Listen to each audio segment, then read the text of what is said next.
Hey everyone, this is Disc Junkie, and today I am back to finally reveal the answers to my previous video. The prize you could win was Ufo Abduction, signed by director Dean Alioto. If you want to order this yourself, you can go to ufoabductionmovie.com. I will leave a link in the video description. I thought I would, for one thing, announce the winner, but I also wanted to go through all of the answers for the contest. So number one was The Bay. This is a film from 2012. Really enjoyed, because I think it's somewhat different to a lot of the themes we see in found footage movies. A lot of the time you will have like some kind of entity or ghosts or, you know, something somewhat supernatural. Blair Witch Project craze and, you know, things that sort of spun off that. It's also not about serial killers, which is sort of like the other half of the found footage genre. I guess you could describe it as sort of like a disaster film, like a virus film, or, you know, I don't want to say too much about it because I think it's a really great story, different and fresh and very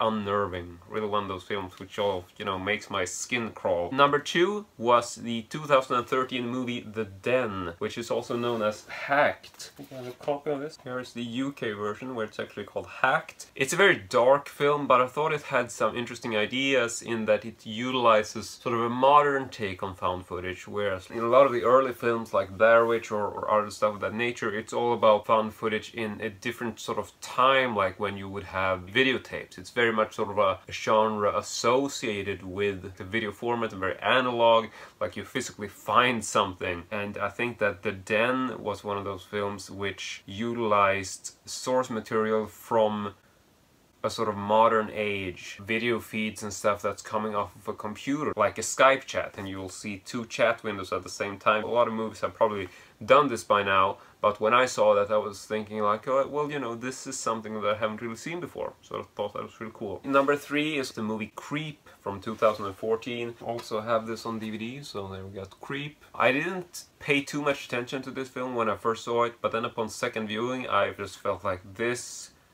is such a character-driven film, and this all comes from Mark Duplass, or Duplass, I don't know how I pronounce it, who plays the leading character, serial killer who sort of invites people into his home, like, bring a video camera and help me with this project, pay you $1,000 or whatever for your time. I just think it's amazing, and they just released a follow-up to this, actually a sequel called Creep 2. One of the key elements which I really like is that it really plays a lot with the ideas of what is real and what's not. Like suddenly the film will just pause and someone will just pull out a camera and be like, well, you know what, it's an interesting take. Plus there's a lot of sort of like, is this actually true or is it just a lie, and it's like a web of lies, and you don't really know that thing that person said, was that actually true or was it just, you know, you don't really get a straight answer as a viewer. Number four on the list was a film which is called Capture, Kill, Release, which I also have on DVD right here, which I didn't know much about. It's just something I stumbled over, and I just felt, you know, completely mesmerized by the main characters, played by Jennifer Fraser and Farhang Gajar. I don't know if I'm pronouncing it correctly, but in any case, really great chemistry, and it's about this couple who, for some reason or another, have decided that they want to try to murder someone. So it's like this killer couple who are gonna try to like take their first human life, and I just think as a guy I'm totally falling in love with Jennifer, because it's just like the ultimate sort of dangerous girl fantasy. Not like that's a particular thing of mine, but just saying that, you know, it's like you can totally see how the guy is this guy who just wants to make his girlfriend happy, and his girlfriend just happens to be like really insane person who wants to kill people. It sort of feels like a very sexy film, but at the same time it's just really disturbing. Number five, we have The Last Horror Movie, not to be confused with The Last Horror Film. This is The Last Horror Movie from 2003 about a serial killer who sort of videotapes his killings. Well, I'm not gonna say too much, but it's a really interesting thing, and it feels very sort of realistic in how it's portrayed in terms of violence. Like, it's a very sort of raw film. It feels very unpolished and very sort of not Hollywood, so to speak. Very sort of, yeah, raw, I guess would be the term. Moving on, I want to talk about number six, which was 388 Arletta Avenue from 2011. It's a really interesting found footage film, which is different in that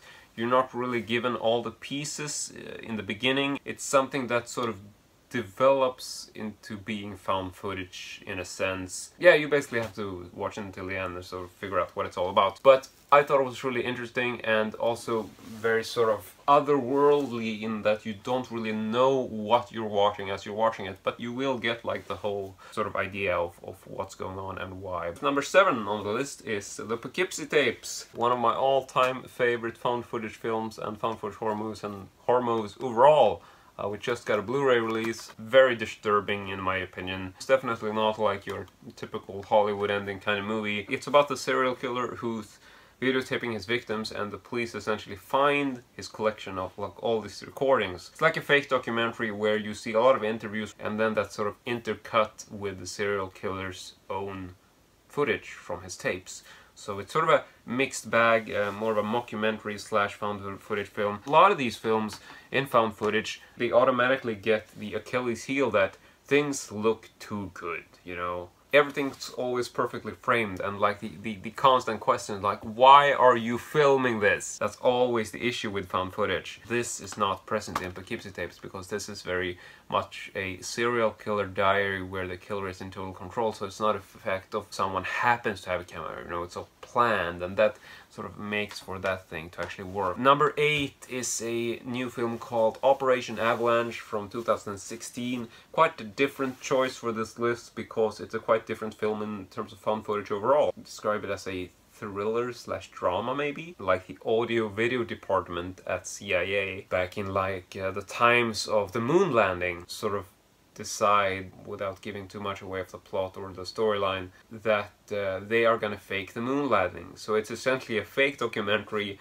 about faking the moon landing, which is sort of like this really classic conspiracy theory. It's a really interesting take on like the fake documentary about how that actually happened, and it's just brilliantly made. So much, you know, time and effort to make it look authentic. Number 9 on the list is a movie called Afflicted from 2013. Only movie on the list which I haven't actually seen.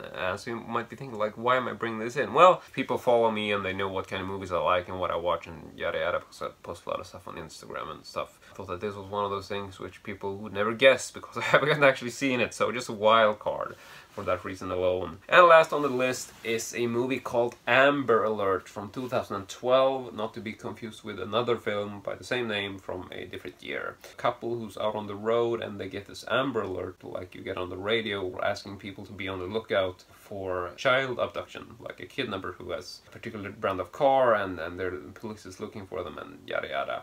So that's sort of like the starting point, and then this couple see the car, like, isn't that the car that they were asking about, that, you know, might be the child abductor, and you can imagine where it goes from there. I hear a lot of people saying like, you know, you wouldn't do that, or you wouldn't do that. You know, that's also like a thing with found footage, like people complain about the way characters act, like, you know, no one would do that, no one would take the camera and bring it with them, like, it doesn't make sense. And I agree, I mean, I complain about the same kind of stuff, but I thought that this was one of those films which I thought like, you know, this is interesting because it demonstrates the fact, like, as a regular person, you never know what you are gonna act like in like a panic type situation. Like, say if I spotted a car on the highway knowing like, you know, that might be someone who's abducted a child, and so what am I gonna do? I'm just gonna report this to the police, risking that he gets away, or am I gonna do something about it and follow him, getting into arguments about stuff like that? And I thought that was really, you know, sort of connected with me, thinking like, you know, what would I do in a situation like that?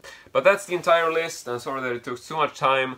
But now, obviously, you want to know who the winner is, and without further ado, the winner is Liv Has Diarrhea.